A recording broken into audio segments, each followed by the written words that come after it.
Hi, my name is Moshe Kindler, and I'm the publisher of The Jewish Link, Hi, this is Elizabeth Kratz. I'm editor of The Jewish Link. and you're on the Jewish Link Pitch Meeting Podcast. We are here today at the Jewish Link Pitch Meeting Podcast. With us is first of all, it's good to have Elizabeth back. It's missed a few podcasts. Welcome back, Elizabeth. We are really happy to have with us today someone who is a neighbor, a friend, a coach of mine. You'll hear more about that, and also a writer and a teacher, and his name is David Roher. So welcome, David. Thank you for having me. And welcome, David. And I was going to say that I'm not 100% sure who claims having met David first, whether it's me or Moshe. I think it's me, but it might not be, because I think that event we went to in 2006 or so might have been when you moved from the West Side to Teaneck. That is you correct. might have met each other early in 2005 or 6, if that's possible. I'll be honest with you, Elizabeth, I have actually no memory of when I met David. Oh, I It's know. been about I know 20 when I met you too. It's been 15 or 20 years plus. Yes. Like, I mean, with some breaks in between for me, because I've been like running around also. Okay, so let's get to that origin story. You origin story. remember when we met? I don't remember. Let's hear. Okay. You were working on Cedar Lane. My wife was working for two attorneys, and you were using office space. And so she told me she was also doing a little work in your office with you. And then we would bump into you around town. And in 2015, I had this idea. I had already been blogging. Gila Goldsmith got me to start blogging when Eric was born, my now 18-year-old. So I had been blogging for a while, and I had written something. I'm a Jewish triathlete, and I don't roll on Shabbos. And I thought, that's pretty good. Let me send it to the link. Let's see if they run it. And you did. And that was the beginning of the story for us. So it's only 8 years since you've been writing for us, the Jewish Link. Wait, Yes. so I really do win the origin story then? Yes, you do. Yes, you do. And that, I remember also receiving that article, and I'm like, I know this guy. I remember him. That's right. That I do remember. And by the way, that was actually helpful for you getting into the paper, if Elizabeth knew who you were, because I didn't know your whole background. And it's also the reference to the Big Lebowski. Oh, yes. So that's like, standard, just, if you know to reference the Big Lebowski in the paper, you're getting in. I don't roll on Shabbos. Well, I credit Joe Herman for showing me that movie. So funny. It's one of the best. Okay, so I get a lot of questions about David Roher. Okay. So, but first of all, we've read a lot of David Roher over the years. I think you've been writing bi-weekly almost for the last 6 years, weekly for the last year or so almost, and bi-weekly for about 4 or 5 years, I think. Used to be occasional, then it went to bi-weekly, and now it's weekly. Yeah. Is that right? That is correct. Okay, we're gonna have to shut you down after 25-part series going forward. We're just gonna say you can't have more than a 25-part series. Well, besides the extended series, I have other beefs with David, and I just want you to understand that I have defended you so much. We never really spoke about this, and I kind of was saving it for this podcast. Is this an interview or an intervention? It's an interview. It's not an intervention, because you can handle it. People often ask me, why do I put you in the paper? Not because they know you or anything, but because they look at what you do in the paper. Your Ironman. They look at you as almost like, is he Meshuggah? Okay, who is this guy? And Kind it turns of like out, Robert Downey Jr. I'm like, why is he in a good way. Exactly. Well, also David is the legendary Robert Downey Jr. Lookalike. So, but the question is, David, who is this guy who likes to say after every one of his Ironmans, I'm not gonna do this again. So And militantly putting on that tefillin and the tallis before every race in front of everyone. And I see that's a Jewish Link. That's on brand. That's Jewish Link, Kiddush Hashem. So you're asking two questions. First one is, who am I? Well, I am the son of Judah and Judy Roher. Grew up in White Plains, New York. Really grew up in the 70s when it was almost nothing there. Everybody was older or younger than me in an Orthodox community, and there was nothing kosher. I built my own Erev so I could play basketball and catch in the backyard on my own, and it wasn't till I got to MTA as a high schooler that I met other guys like me, and it really was this sense of, I got to figure some stuff out. I got stories from my father. I got stories from my father's father, my grandfather. And it kind of gave me an idea of, well, I know I want to go somewhere. I want to do something. There's something out there that's I'm going to be doing, but I don't know what it is yet. And it wasn't until after my wife found me and we got married, and I do what I'm told. The wife says, we're getting married. Okay. And a guy named Zach Hepner says to me, I'm raising money for a charity in Israel to help victims of terror. Can you give me some money? We're going to do a triathlon. I go. That's Abigail Hepner Gross's brother. Oh, well, okay. So I said to my wife, I'll give him some money, but I think I actually want to do this. And I did the New York City Triathlon, which is considered an Olympic distance. It's considered a short course. I did it. I trained for a full year to get ready. I was an absolute disaster. I was horrible. Finished it. I thought, this is the greatest thing ever, you know. And it kind of bit me like, this could be something I could do, because I was never somebody who had any athletic skill, was not very coordinated. And I kind of fell into it. Now, the second piece of it, I think you were asking me about, is the whole fill-in thing. Mm-hmm. As somebody who was not very focused in school, you know, my ADD is off the charts. I'm sure no one's noticed this. Learning is very difficult for me. You know, I listen to Rabbi Krohn's Daf Shavu in the car while I'm driving. I can listen, but to sit for an extended period of time and learn has always been a difficult thing for me. So what can I do? Well, I can do physical mitzvahs, promote fill-in. I can, you know, put up my sukkah. And of course, there's the tzitzis, which I get a lot of comments. Just so you should, David, you're known for always wearing tzitzis wherever you go, even runs, even when in the bike, even when you're sweating through. Dangerous. So. Oh, I make sure they're not gonna, they're not gonna get caught in the gears. Good. The tzitzis thing, you know, my father, my grandfather, there are pictures. I can trace back 6 generations that we've always worn tzitzis, and it was just something I always did. And so when I started training for triathlon, of course I'm wearing my tzitzis. And when I'm doing an event, of course I'm going to wear tzitzis. And then years later, people said, you know, halakhically, I think you told me, you don't technically have to. And by that point, it's like, I would feel weird not wearing them. Of course I would wear them. Yet it's the idea that I have this spiritual bulletproof vest everywhere I go, and it does what it's supposed to do. It reminds me of the mitzvot. You know, it makes me second guess actions I take to make sure that, well, the way I'm acting at Kiddush Hashem, because I am kind of impulsive, and because it is there to do what it's supposed to remind us to do. It's the easiest mitzvah to do. You just wear them. You can tuck them in. You don't have to show anybody. And it's become something that I'm known for, and I'm very proud of that. And my kids look to me, and they wear it. You know, one of the things is if you want your kids to act the way you act in a way that they do. I tell the joke, I've been cleaning the house for years. The kids haven't picked up a damn sock.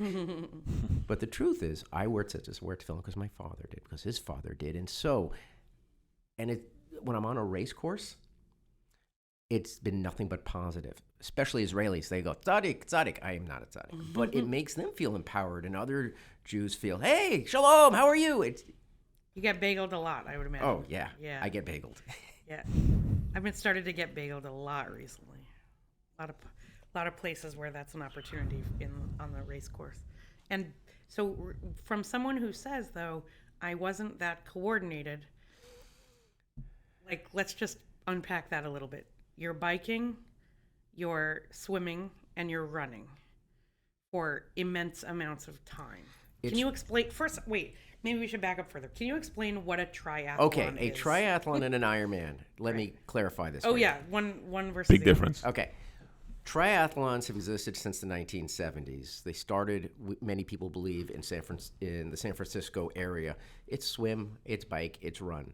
The order has been different sequences. The Ironman, the 140 miles that you have to finish in under 17 hours, meaning you have to swim 2.4 miles, finish that in 2 hours and 20 minutes. Then you get on your bike, you bike 112 miles. You have to finish that 10 and a half hours after you started your swim.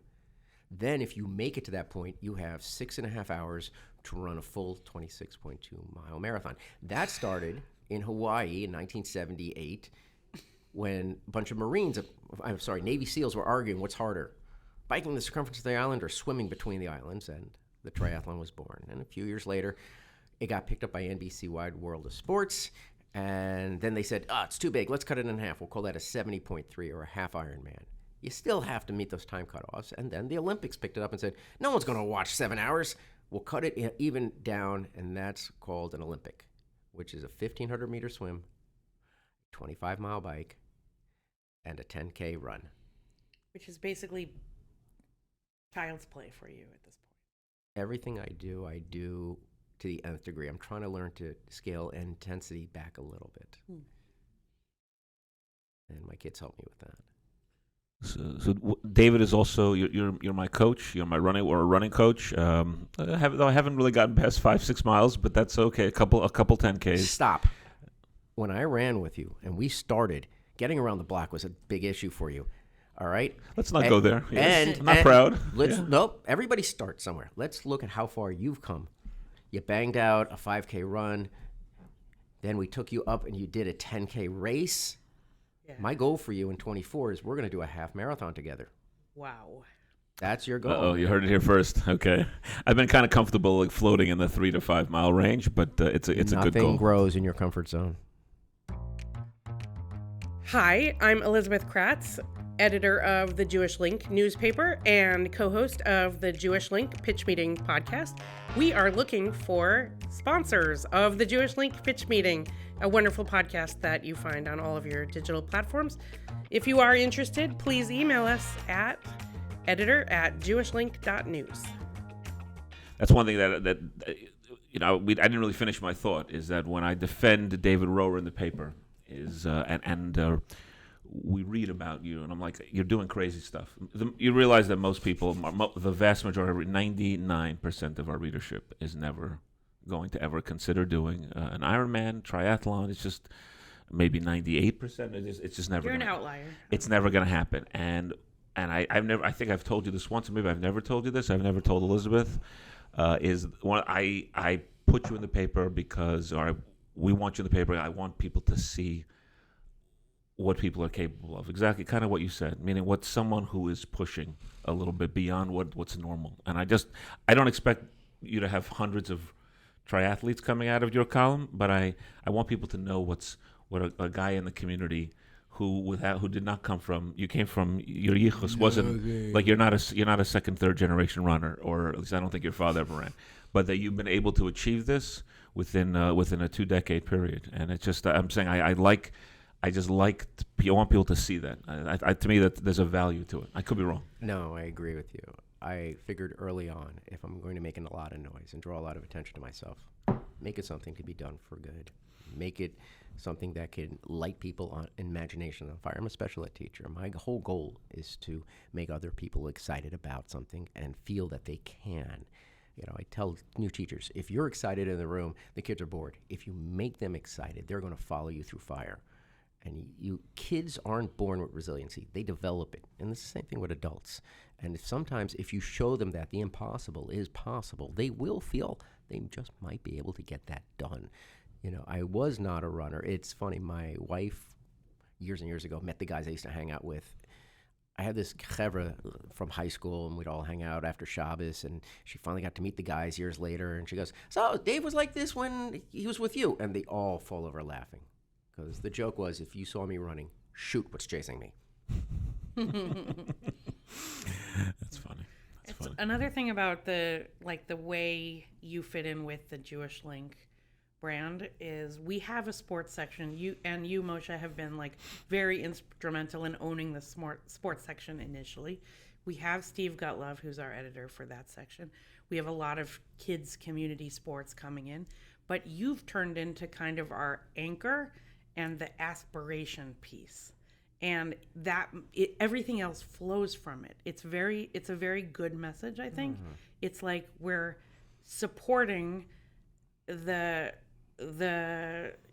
goof, the part of our humanity physical. That is physical, and it's healthy and it's positive. It's a little unhealthy sometimes. I'm like, what did David just do? So I'm like Lake Placid. I don't even know. It sounds very cold. It's, can we just talk a little bit about the danger zones that you go in? Just because for the listeners, I think it's interesting.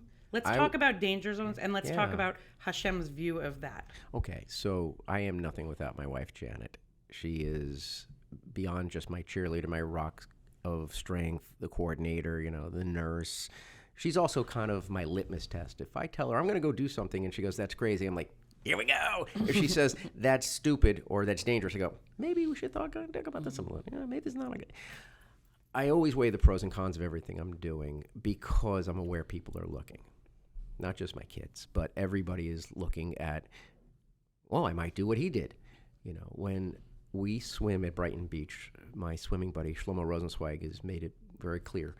We have to be extra careful. Shlomo and I are both lifeguards. So this is in the freezing cold you're swimming. Yeah. Well, I did the freezing cold actual swim thing once. Wait, are you talking about the polar bear ice thing? Polar bear, I go out, I swim a couple hundred yards, I turn around, I come back. That's not I never push myself beyond my range of, or if I go out running in the middle of the winter and it's freezing, I'm not cold. I do not know why I can run in shorts, in snow, in 20 degrees, and I'm completely comfortable. Mind you, my torso's got 5 layers of clothing, including the tzitzis, and I've got thermal gloves, and I've got hair full of snow, but for some reason shorts are fine. But there's always an understanding of what is the danger of this. So especially when biking, I tell people there are a couple basic rules of cycling. And as the Bike for Chai coach, I tell this to all the riders all the time. First rule of cycling is always wear a helmet. Exactly. The second rule of cycling is expect. Don't even assume. Expect that cars cannot see you. You stop for lights. You stop for stop signs. You stop for pedestrians. One of the reasons I love cycling inside the house so much, it's me and Netflix and a bag of chips, and I'm in the room for hours, and family comes in, asks questions. Yeah, like, yeah, that's good. That's fine.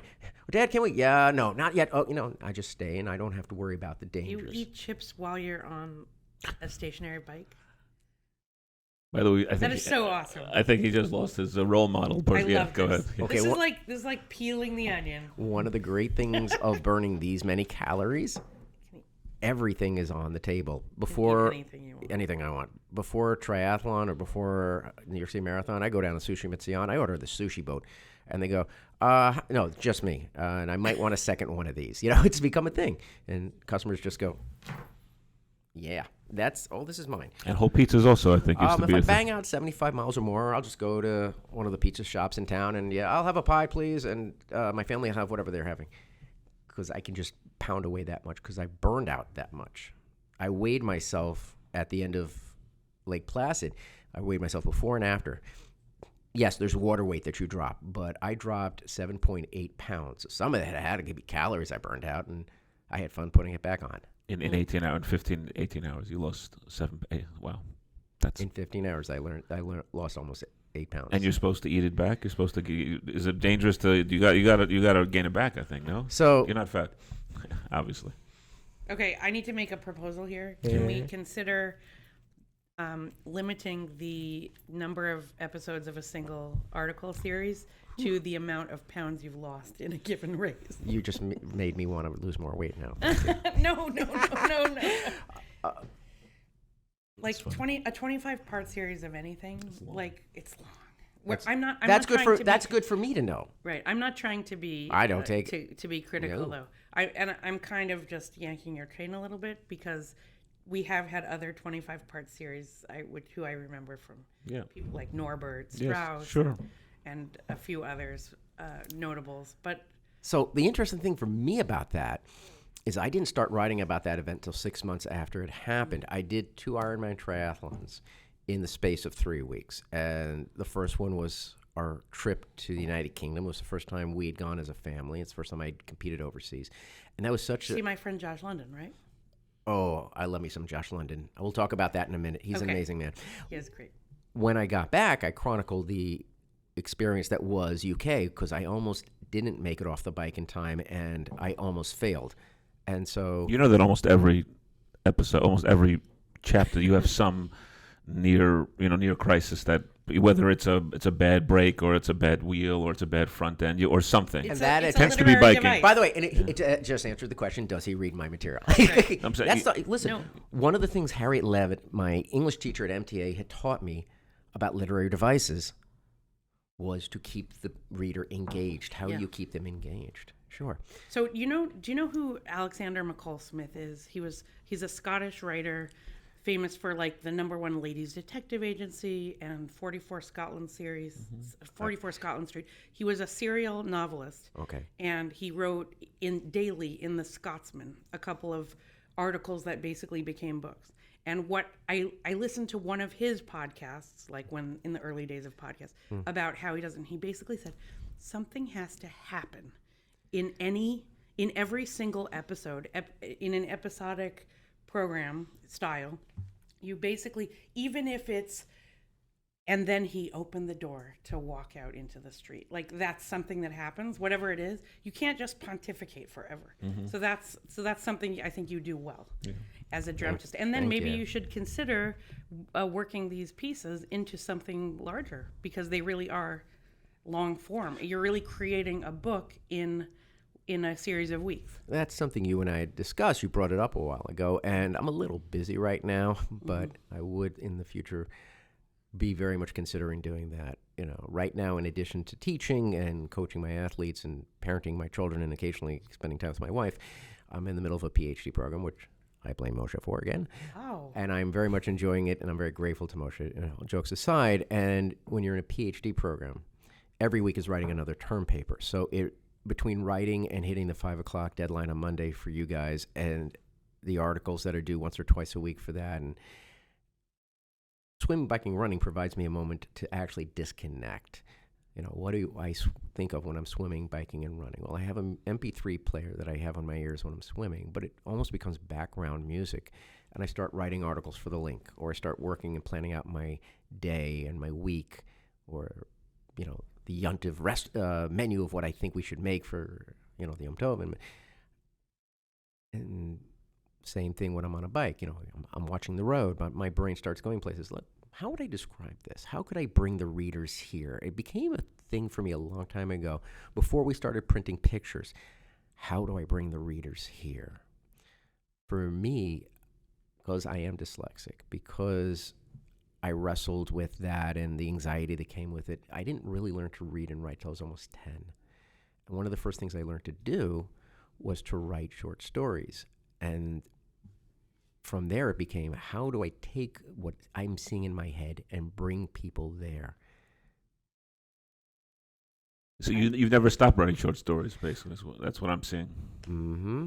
I just want to tell you, one of the things I've always had with your writing is you write in a very stream of consciousness style. Okay, I've challenged Elizabeth. I've challenged David to maybe adopt or play around with that. You've done that a few times. I kind of drank the Kool-Aid though on the. Oh, like, but initially, the editors didn't know what to do with your style Right, when we first started. right.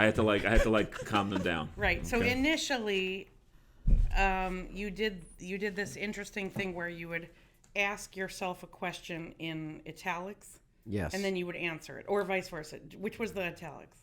The question. voice inside my head. Right. So the voice, and I'm like, what is he doing? Yeah, I remember, and I'm like, how is this gonna end? What are we doing here? He's literally talking to himself inside the paper, like inside.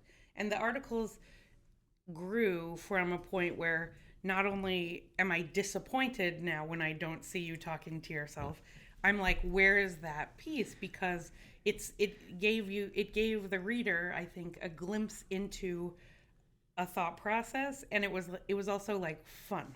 Harriet Levitt, once again, my 11th and 12th grade English teacher. Mine too. At MTA.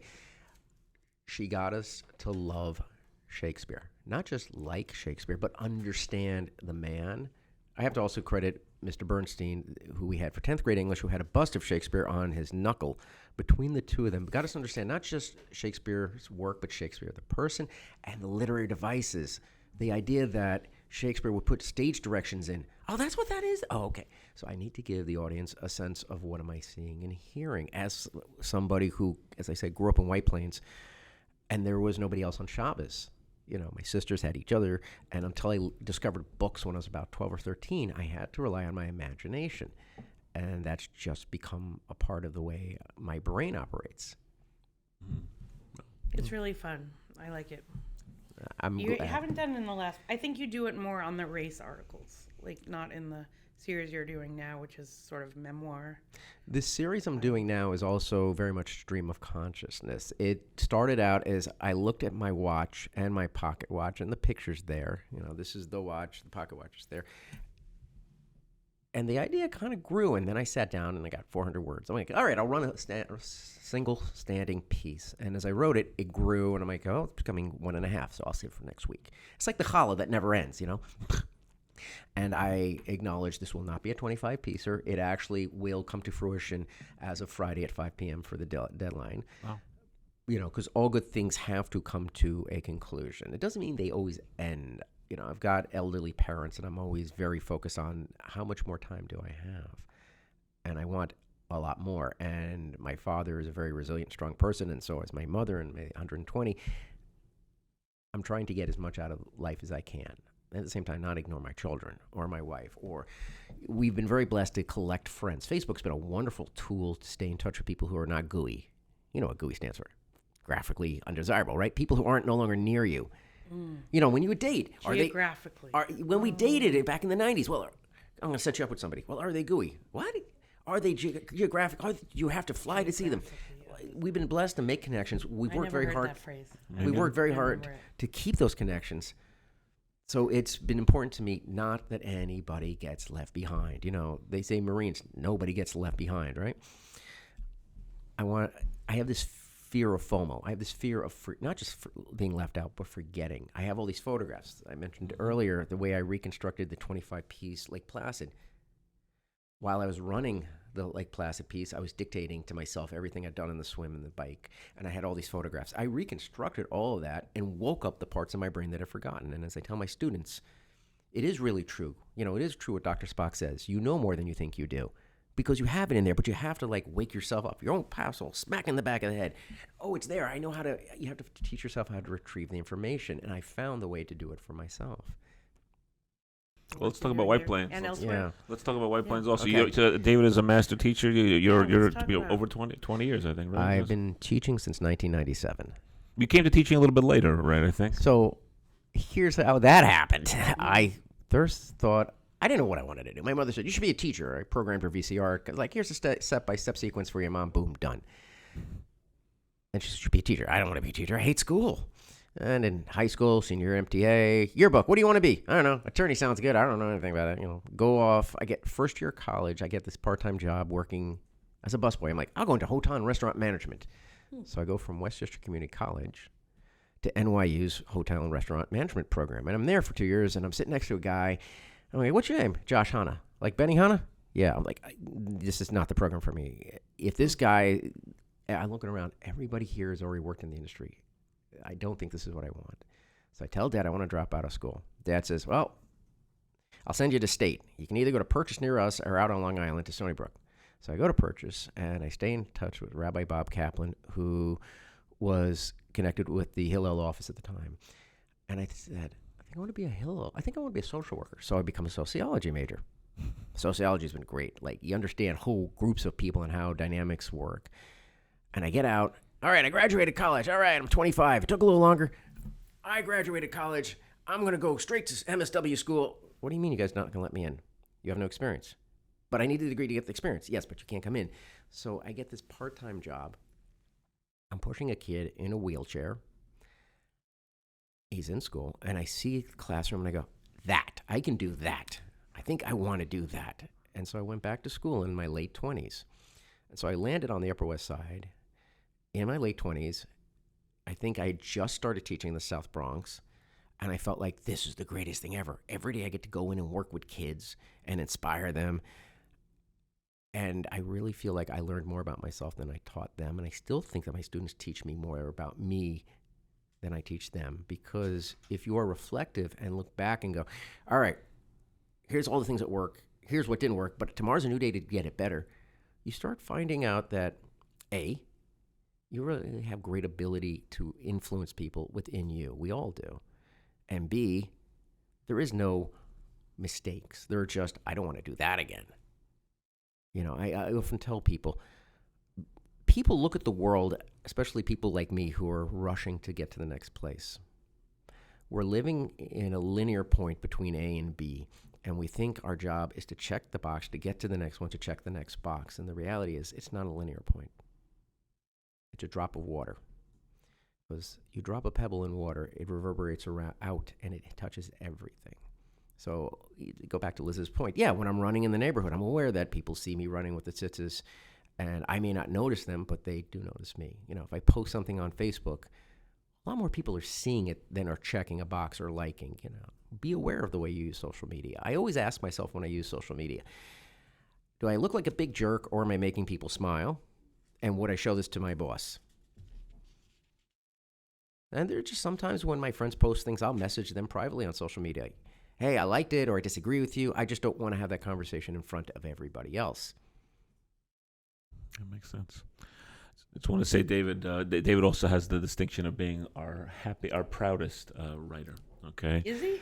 I'd say not a month or two goes by when David doesn't tell me that he walked into some store, shul, school, wedding, event, and says to me, "You know, Moshe, 3 people came up to me and said, "Aren't you the Jewish link guy?" By the way, I'm the Jewish link guy, but I'm actually happy for David to be known as the Jewish link guy. But I want you actually have, I think, one of the proudest of being associated with us. And I'm just saying it is mutual. People really do read, and it's interesting because it's on page 127 sometimes, and I'm convinced that a lot of people read backwards. Belovedly at the back, which is it's like Well, what do we say at the Seder? Why do we teach about the Mishnah? I mean, why do we talk about the Afikomen to the wise son? Because then he's gotten through the entire Mishnah. My father taught me that one. Because that's funny. Yes. So they got to go through the whole thing. They're flipping to the back. I still see myself, and this is kind of the imposter syndrome thing, as this guy who, so a couple people are probably reading my stuff, and it's really nice that people want to see what I have thoughts in my head, and I don't see it in that way, and I'm trying to remind myself to just focus. Don't get, like matzah. Don't be, the story of the matzah. Don't get puffed up. One of the greatest or craziest or weirdest was we went to Rome this summer as a stop off to doing Ironman UK again. Mm-hmm. And I go to the Great Synagogue, and I'm excited to be hearing the melodies that might go all the way back to the Second Temple. And there's a father and 2 sons, and I say, hello. And the older of the 2 sons turns to me and goes, has anybody ever told you look like, and I go, oh, here it comes, Iron Man, Robert Downey Jr. And he goes, that guy David who writes for the Jewish Link. I'm like, what? That's good. In Rome? In Rome. That's awesome. Impressive. And I went to a wedding recently, and people came up to me, and, as I wrote about this a few weeks ago, got to be very careful. I've read a lot of rock biographies. When you have a lot of Shabbases as a teenager and you're in the burbs and there's nobody around, you read a lot. And I would read those. I would digest those like people digest Tic Tacs. If you have notoriety and people come up to you and they ask you, the correct way is not to go, oh, of course I am, or I am, thank you.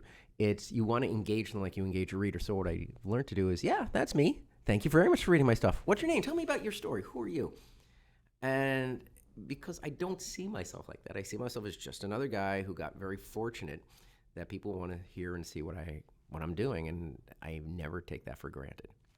And also, what I particularly like about the story and why I really wanted our readers to be able to see and meet David is because it's sort of like the power of circumstances combined with positivity, combined with like not giving yourself limitations, that has turned you into a kid. You sometimes talk about it in your pieces, the kid with ADHD, or they didn't even call it that then. They called it ADD then. They used to call it sit down, shut up. The kid inside who is now, he's still inside you. Oh yes. But you're writing this incredible column, and thank you. Editorially, it's very solid. Also, like we have some writers who we really have to like rewrite or like work on it with them, and over a period of years. We do not have to do that with you because you've taken your lessons from what you've done and applied it to the future. It's very positive. It's a very good lesson for all of us. Thank you. Yeah. Graduate school's been very good to me. What is your PhD in, by the way? It's in history. It's at Liberty University, and it's all online, which means I can get to the work when I get to the work. And since I sleep very little, it's the middle of the night I'm working on it because I only sleep 2, 3, 4 hours at a shot. That's why I'm up at 2 in the morning running across bridges or, putting out I got on the bike once at 12:30 in the morning because I couldn't sleep, and I just rode through the night in my house and cranked out 5 or 6 hours of training because I had that opportunity. But riding for the link has been very helpful. When Moshe and I jog on the average of once a week, once every other week on Sunday. And when I started having the idea, I bounced it off Moshe. The idea of going to graduate school started with my mother. My mother would regularly complain about whoever was president. And I would bring in historical references that, what you're seeing is not anything new. And she says, would you just get the PhD already? My mother wants her son the doctor. So Okay. I told Moshe, he goes, we started talking about PhD programs. And no, I got lost of how we got here. It's become an entire Megillah. Well, why doing a PhD is important to you? Because it's forcing me to grow, and writing for the link helped me. I knew when I wanted to apply, my writing is nowhere near graduate level yet. And so writing every week for the link, cranking out 750 to 800 words every week, forced me to become better at telling a narrative. So one of the things I learned is if I take the article and I finish what I like and I lay it out, I've got an idea of 200, 400 words, and it's right here on Word. I'm moving sentences around. It doesn't flow. I got to take this, put it down here where I want to hit them with the idea and bring them up sequentially into the idea. This coming week, you're going to learn about my whole thought about wearing white or linen. Well, I threw that in the middle of the draft. I go, that makes no sense. I have not told the reader. It's in my head, but it's not on the page. I have to go back and fix that. So writing for the link for 2 years taught me that. And then I learned, because I used to email you the articles before we were uploading the submissions, Gmail is an awesome way to catch mistakes. So if I'm doing it on the phone, Gmail isn't as good. But if I'm doing it on my laptop, I see Gmail catching my mistakes, and it's teaching me how to teach myself how to write it better. And it really has improved over the course of the years. It's really lovely to watch that. Now, what's new and what can our readers look forward to in the coming years? Or, Rosh Hashanah is coming. I hear there's another Ironman coming up in a week or two. I may have bitten off too much. And that's what this is about. That's your lead. I may have bitten off too much.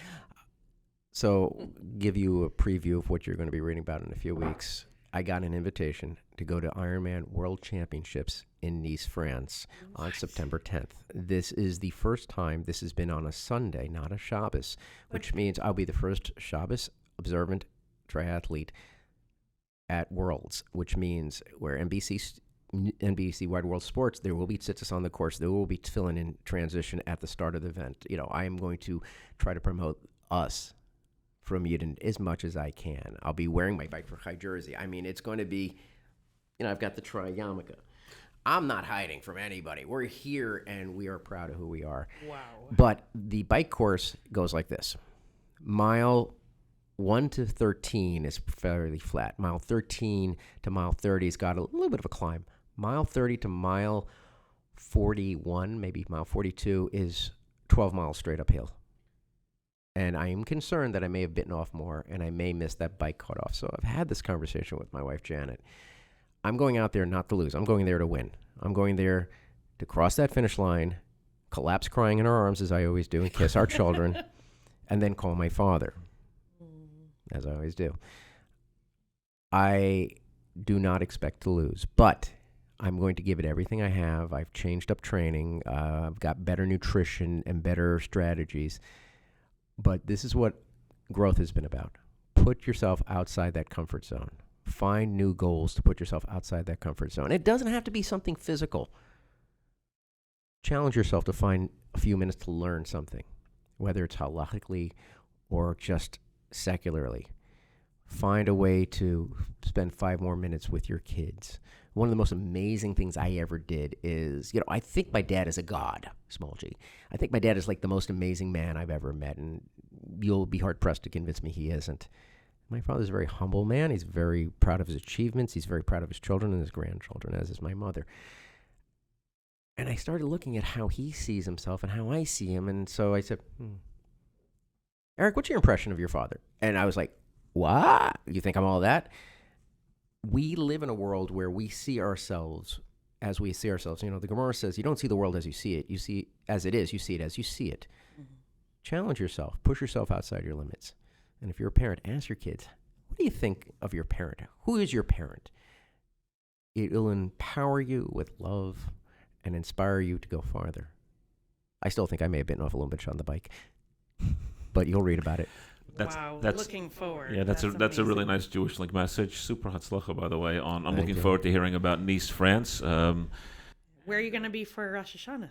Are you coming home before? Or? Oh, so my wife is thinking we need 3 weeks to cook meals just for the Shabbos. And I'm like, this is my wife and I. If you've ever seen the meme of we've got needle on E, and there are two types. We need gas now. I think we can go another 4 days. I'm the guy who thinks we can go 4 days. We're home. We're having my folks again, which we love doing.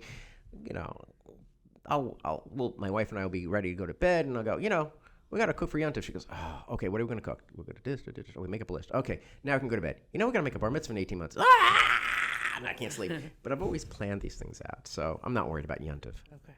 Wow. Okay. Best of luck. Best of luck. Very exciting. David, thank you. Great to have you here. Thank you for having me. Thanks for being with us on the Jewish Link Pitch Meeting podcast. If you would like to participate or be in touch with us in any way, please email us at editor@jewishlink.news and follow us and find our podcast wherever you find podcasts.